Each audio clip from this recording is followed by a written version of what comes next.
Salam, Atavatan TV YouTube kanalının mehriban tomoşaçylary, hormatly tomoşaçylarymyz, daşar ýurtda hususan Türkiýede bilim almak üfleýän ýaşlar gyzyklanýan möhüm habar etirýär.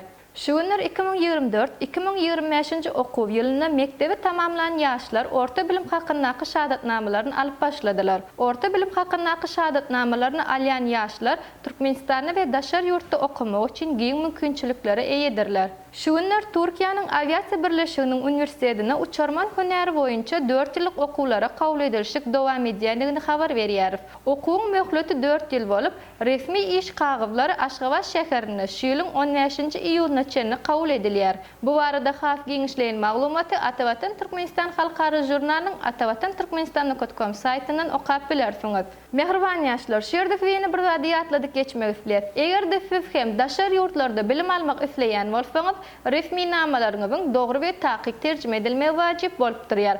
Buning üçin bolsa Makul Hyzmat Terjime Merkezine ýüz tutup bilersiňiz. Makul Hyzmat Terjime Merkeziniň salgyfy Aşgabat şäheri Aytakow Ýubileyni köçefi A blok 4-nji gat. Habarlaşma üçin telefon belgisi 863 78 96 73 96 48 55. Mehribanlar, siz resmi namalaryňyzyň terjimesi üçin resmi namalaryňyzy online görnüşde Makul Hyzmat Terjime Merkeziniň elektron salgysyna hem uradyp bilersiňiz.